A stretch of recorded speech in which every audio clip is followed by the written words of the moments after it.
Hey nerds, we're talking about Three Body Problem today because there was some news in Collider. No, it's not been cancelled. Shock. But what they have done is they've apparently reduced the episode count for season 2 and season 3. Now, many of you who have read the books might be going, sorry, what? Excuse me? How do you expect to tell this story? But season 1 had 8 episodes, and apparently now season 2 is planned to have 6 episodes, and then season 3 they want to have 5 episodes. We have no idea as to what the episode length is. I don't know if they're trying to do like a Stranger Things thing. Who freaking knows? All I know is season 1 came out 2 years ago. Season 2 is apparently coming out summer this year, but we have no indication as to when it actually is coming out. And then who knows when we'll get season 3. So what I want to do is talk a little bit about the adaptation itself and just my general feeling on adaptations. If you're new here, my name is Abby. I'm a physicist. I talk about the science in science fiction, and I break down like big topics in physics and confusing topics in physics normally on this channel. So if you're interested in that kind of stuff, I have loads of videos on different playlists that will cover that stuff. And I do, of course, have a deep dive on the physics of Three Body Problem as it pertains to the Netflix adaptation, season 1. But what also happens is, because I talk about the science in science fiction, it means I read a lot of science fiction and I watch a lot of science fiction, and I don't often get to just talk about it. So I started making these videos once a week where I just chat about something that I have read or watched, and we can all just have a little bit of a natter. I say that, I'm the one talking, but you know, you can talk in the comments about how we feel or think about it. Now, I'm going to say in terms of the books themselves, so The Three Body Problem is the first book in Remembrance of Earth's Past trilogy written by Chinese author Cixin Liu. The books, I love them. I just think they're wonderful. They're absolutely freaking insane. That like Death's End is completely batshit crazy. Like my mind just goes sometimes like, what the hell? But I'm like, you know, a book really is, to me, a wonderful thing when you are still thinking about it, when it still just hits you every now and then, or you remember a specific scene or a specific moment and you just go, holy crap. And there's definitely feelings that I have that come from that. I'm not going to give any spoilers right now for what happens in the Dark Forest or Death's End, so don't worry about that for a bit. But you know, later on I will talk a bit about it specifically, and I'll give you a warning. Secondly to that, I just want to say that I have also listened to the audiobooks, and I really like the audiobook narration for the series. So if you're into that, if it's too much for you reading, check out the audiobooks. They're pretty good. So the other thing as well is that there is a Tencent adaptation of the first book. I'm not sure if they released the second books yet or not. That is available online, and that is a Chinese-made adaptation and is, of course, a lot more faithful to the way that the story goes versus the Netflix one.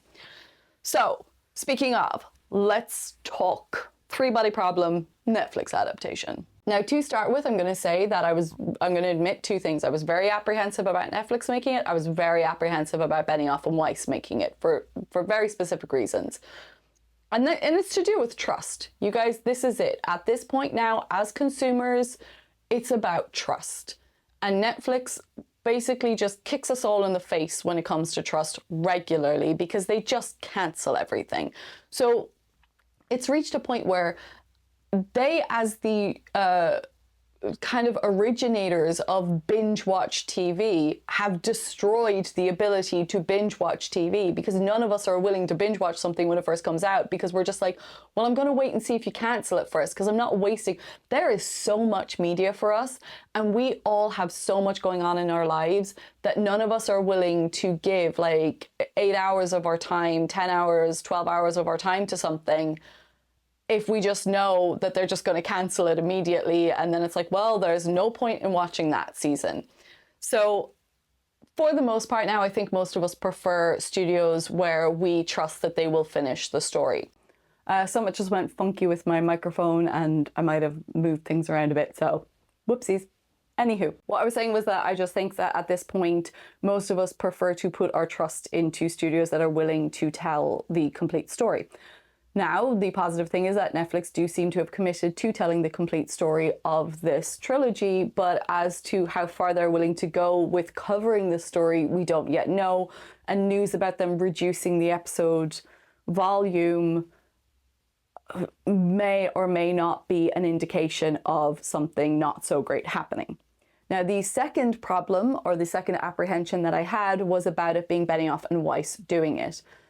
Now, this isn't to say that people can't, like, first time do big sci-fi projects and do them well, but, you know, we were all pretty burned when it came to season 8 of Game of Thrones. I think we all felt quite uncomfortable and let down by that, and so the idea of them taking on something that is so vast and loved as a story makes us all just maybe a little bit nervous about how they're going to portray it. And also, like, fantasy and sci-fi, while they're always, you know, classed in the same section of the bookstore, doesn't necessarily mean that they are the same medium. There are fantasy elements in sci-fi. There can be sci-fi elements in fantasy. They can absolutely overlap where you can have sci-fi fantasy.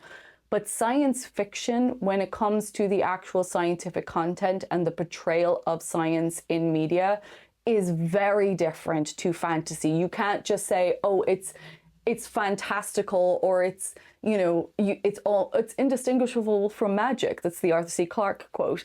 But just because you picture it like that, you can't really just say, oh, well, we could just present it as fantasy. Now, I'm not saying that that's what they're going to do, but it's just, you know, they are well known for their covering of fantasy stories. Does that mean that they have the capacity or the chops to be able to give us this specific story? And that's the question that's been on everyone's minds. Season 1, good and bad. We'll talk about it. Okay, the first thing that we need to get into in regards to season 1 is that we first have to, everyone, calm ourselves down and talk about adaptations. You see, we have this really weird thing that we do when something is adapted, that we forget that when we read something, the story existed in our minds. We all read things differently. We will all read text on a page and we will take different things, or we'll interpret in different ways. We'll add intonation or you know, the pattern of how things, we'll all connect with it in a very different way. We'll all understand it differently and we'll all picture it differently. So I really struggled, or I used to really struggle for a long time with how I felt about adaptations and seeing something and it not being faithful to what I thought it was. And it used to really drive me crazy, and I used to get really annoyed when I would watch something and I would just be like, oh my God, I can't believe it's that. But I kind of started to, I don't know, like, calm myself down and recognize that, you know, it's not all about me. I think this mostly came from The Wheel of Time. Now, we're not going to get into that whole saga right now and the fact that they cancelled it after 3 seasons, which again, this is what I'm saying. When you are taking on media, you have to be willing to commit. The Wheel of Time is a 13-book series. I think it's 13. I think that's how many I read anyway. So it is an epic 13 story. Every book is like 600-700 pages, fantasy saga. If you're going to say, we're going to make an adaptation of this, you better be ready to commit to telling that story. And they were not ready to commit to telling that story because they cancelled it after 3 seasons, which is just such a kick in the face to the fans. Now, they might say, oh, we don't get the viewership, or maybe they shouldn't have adapted it.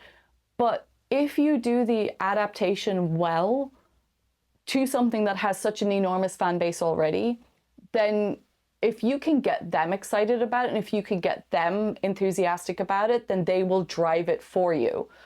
But the thing about an adaptation is you do also have to reach audiences that have never read the book. And the truth is that maybe just not as many people these days are reading books. So the audience isn't really there in just the book readers, right? So you have to connect with other people. You have to find ways to tell the story in an accessible way that it's somebody who has never read 600 pages of background of the characters and the stories and their interactions can actually get it on the screen. And that's what all adaptations have to do. And that's what we all have to get comfortable with when it comes to adaptations. Because we can't have it our own specific individual subjective way. It has to cater to people who know the story, people who don't know the story, and marry them in such a way that works, right? And I really struggled with season 1 of The Wheel of Time. I really struggled with it because there was so much about it that I loved and I thought that they were doing really well. But there were things that they changed about the characters and the way that the characters' relationships were and the way they interacted that I just really struggled with, because I felt like, I'm going to be honest with you, I felt like they made a teen drama out of it. And I was like, this is what? And it made it less enjoyable for me. And I really struggled with it. But then I read some interviews with the creators, and I read a lot of Reddit posts of fans and people who had read the books and who were enjoying the series. And I just kind of allowed my perspective to change. And I just saw how a lot of other people were kind of, they were liking some things that I didn't like, and they weren't liking things that I did like. And also a lot of people were just kind of saying, but yeah, it's going to be different. And there's some stuff that's outdated now in the writing style from when like the first books were out, or there's things that we just wouldn't depict these days. And there was just a lot to consider. And it really did make me just have a very different opinion. And it helped me just go, do you know what? I have to go into every single adaptation as if I don't know this story. It doesn't matter that I've read the books, or it doesn't matter that I've seen the original. I have to go into it as if this is an entirely new telling of a story, and someone with a different perspective is going to show me something, and I get to determine whether I like it or I don't like it. And so that's basically how I try to go into everything now, and it makes it much more enjoyable. But in saying that, I am also going to say some things that I did not like about the Netflix adaptation of Three Body Problem. And I think that my arguments on what I didn't like are justified from a critical point of view. It's not about me just like complaining about stuff. So, positives. First thing that I want to say, so here are the things I absolutely loved. I absolutely loved the characterization of Ye Wenji. I loved all of the flashbacks to China and her story. I loved the actresses who played the young and older version of her. I thought that they did her so incredibly well, and they really, really showed the progression of how she got to where she was. So I felt that in terms of the story and how this story is played out, I felt that the tone was absolutely spot on for the flashback stuff.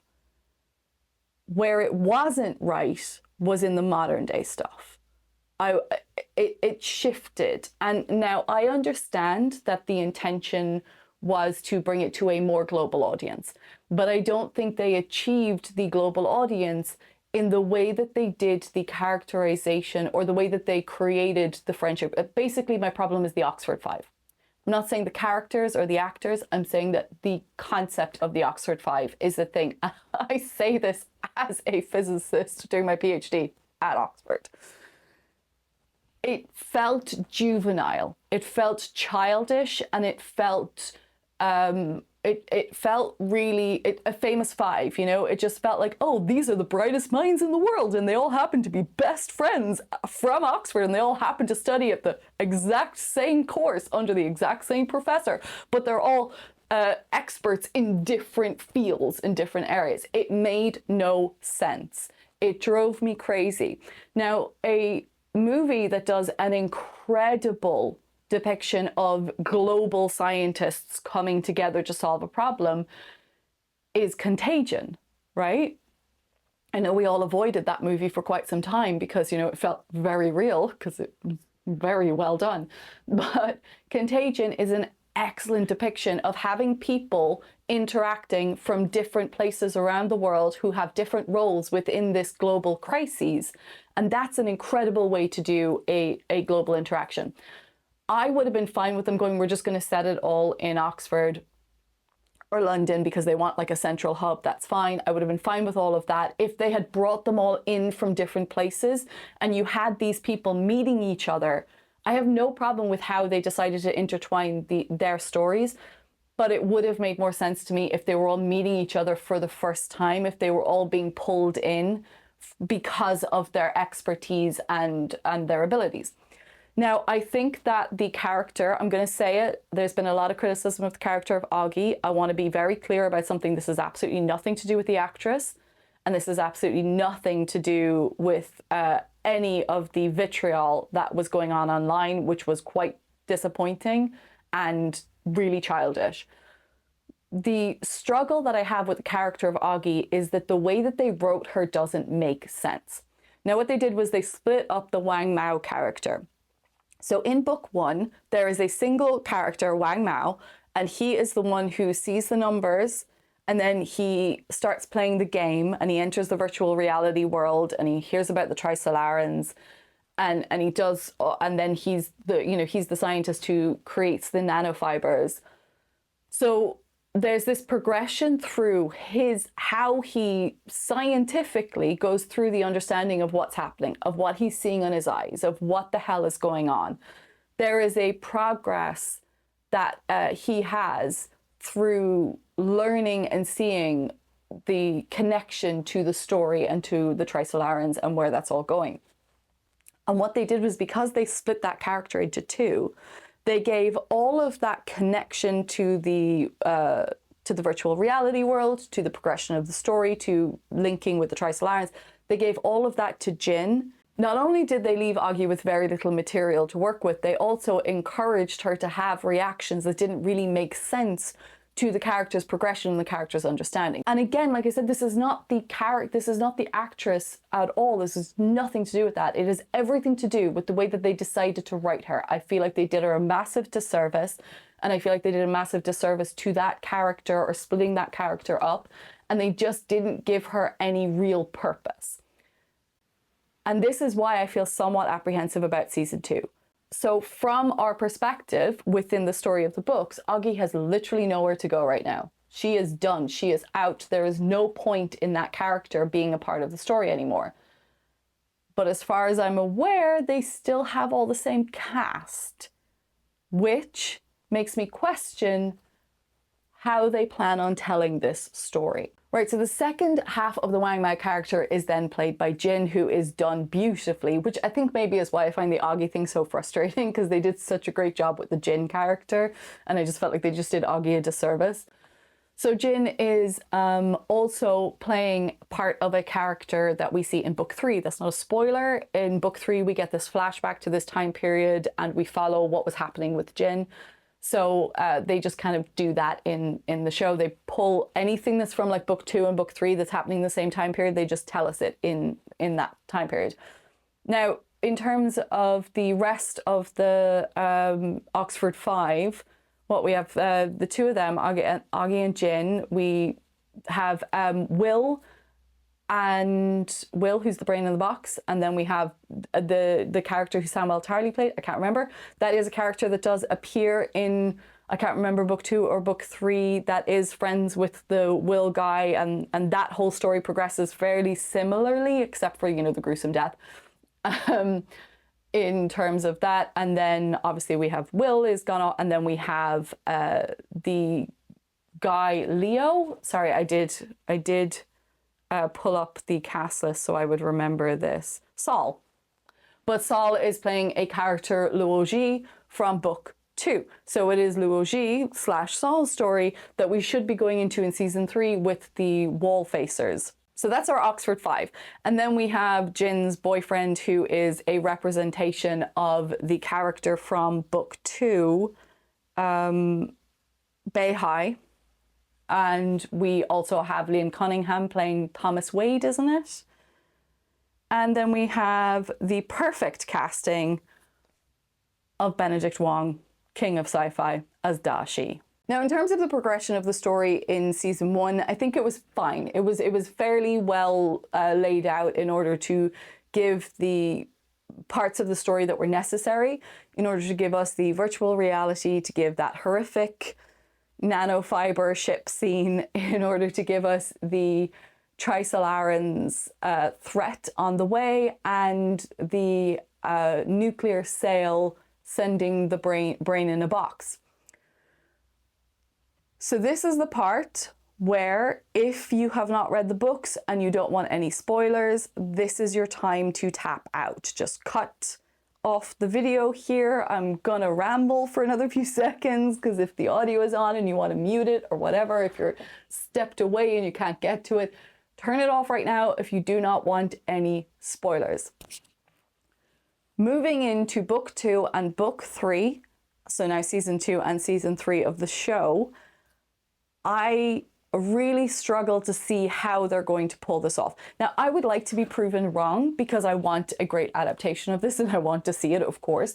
So I want to be proven wrong. I want to watch season 2 and be like, they did such a great job. So I really hope that that's what happens when it finally comes out. I really hope that I get to come and say this. My concern with it is that my concern is that they're going to try to twist the story into something else in order to continue to give us these character relationships that are just unnecessary.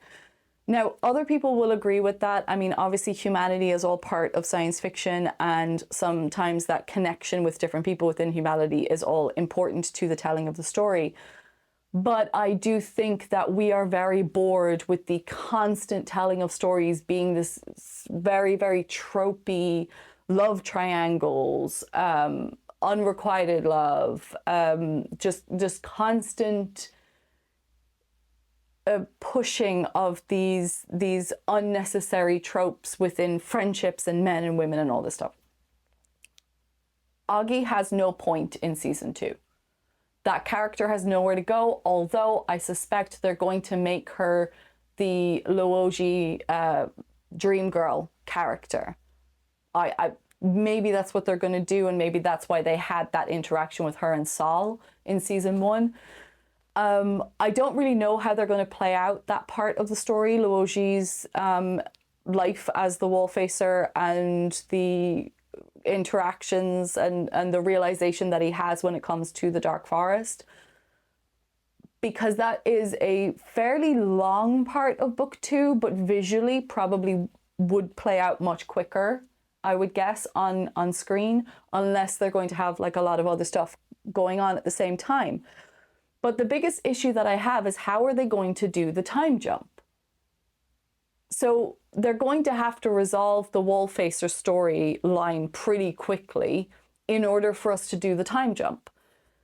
They can't really drag that out. They can't, unless they're going to do a, future and past at the same time. But again, I don't really see exactly how they will manage that. When it comes to the visualization of the teardrops, of what is going to happen with the fleet, and then when we go all the way past this and we go into season 3 and Death's End, I am really, really nervous about what they're going to choose or how they're going to choose to tell this story. So when we talk about like the dimension, I mean, let's think about it. The dimensional weapons, the unfolding or the reducing down of dimensions, the black streaks of like all of these things I think are incredible sci-fi concepts, and I'm 100% going to make science fiction videos about this. One of my favorite ones is the how you shield the the solar system, how they're going to block it out by creating these streaks where you can never leave, but no one will ever be able to get in. But we're going all the way in. We're going into pocket dimensions. We're going into the heat death of the universe. It's so extreme. Now, I didn't like how the book ended. I did not like how Death's End ended. I want to know what other people's thoughts were on this, because I felt like it was going towards an end that I was happy with, right? So Cheng and Tianming, who Cheng in the book is Jin in the show. So I felt like they were leading us towards that. And then I think everything that was happening in that pocket universe, in my mind, should have been Cheng and Tianming. And the way they switched that up at the last freaking minute with that black streak, I don't know. I'm like, why did you do that, man? Why did you do that to us? I don't get it. It just didn't feel as satisfying an end purely just because of that choice that he made. But maybe other people really enjoyed that. I don't know. You let me know what you think. But there's so much else that happens in it. I mean, there's the Ansible, like the gravitational wave detector mechanism, all the stuff that happens on the different ships, the ship building of humanity and the sending it out. The story is so rich and it's so complex that I'm just not sure that you can actually really do all of those aspects of it justice in such a short time frame. The only thing I can think of is if maybe season 2 is only going to be like maybe a couple of episodes on the Wallfacer stuff, and then we're going to time jump ahead, and then the whole rest of season 2 and all of season 3 is going to be Death's End. But in how they have presented it so far, while a lot of it has been, I think, done very well and looks very well, I am not 100% sure how I feel about it going into the epic space that it should do in order for us to move from Earth to space and to the future. You know, am I being too harsh? What do we think? What do you think? I just personally felt for season 1 that they made it like a little bit too American. Like, you know, I guess because the way that the story is written is so different, and the vibe then of the show just feels a little bit more kind of light. Whereas it felt tone-wise, when you look at the flashback stuff for Ye Wenji's character, the tone of that seems to be what the tone should be for all the rest of it as well. But we lose that tone when we come into the future and the Oxford Five, the famous 5 best buddies part of the story. We kind of lose that eeriness. We lose the, like, it becomes more colorful, if that makes sense. And I was thinking about it that I felt like the vibe should be more Severance. Like, there should be a lot more stuff in it that happens where you just go, what the hell is that? That is so freaking weird. And yeah, I just think if it was done in that way, it might have the tone that I maybe personally would have expected, and I would have maybe enjoyed it a little bit more so. And I also just felt like they did the Dashi character a little bit of injustice as well. The Dashi character has so much presence in the story in book 1 particularly, and Benedict Wong is such a great get for that character that it just felt like he was really underused, and the character itself was really underused within the entire story so far in the first season. And he's kind of just almost like this side person off in the background. And it's like, no, Dashi should be like front and foremost in a lot of what's happening in the first book. So to lose that aspect of him in favor of trying to highlight these kids. And that's the thing as well. I'm sorry. That's the thing as well. The level of the expertise of what you're trying to present in terms of this really, really high level sci-fi depiction, and you're giving us these really, really young characters as the leading experts in all of these fields, as the only people that you could possibly pull together. It again, it's too fluffy. You know, it's too fluffy for what the story itself should be. And as we're going to go further into it, it feels like the epicness of it and the style of it needs to go more into the zone of Foundation on Apple TV.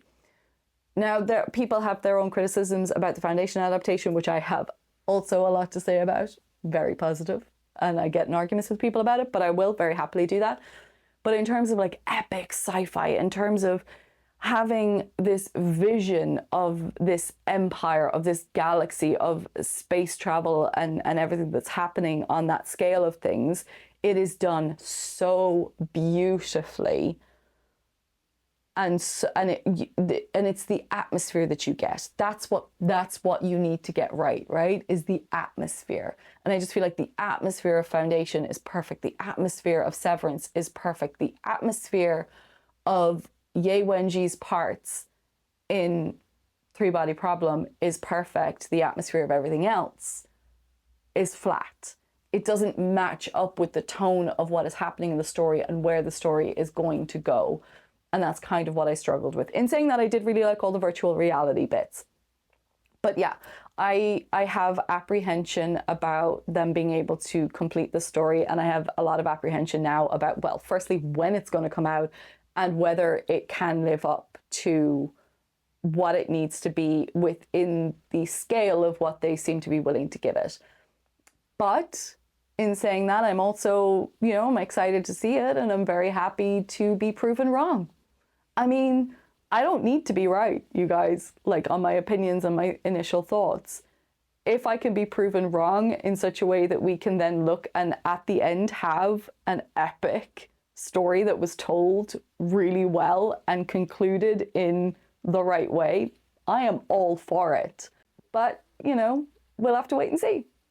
Sometime this year, apparently. Who freaking knows? Anyway, let me know what you think in the comments. And yeah, so like I said, this whole vibe here is very unstructured for me and just like chatting about stuff. And you may or you may not like it. That's totally fine. If you don't like what I'm doing here, that's completely fine. You can just watch the science videos. But if you do want more of this kind of stuff, let me know what you are watching. Let me know what you're reading, and let me know what you're looking forward to seeing this year. And yeah.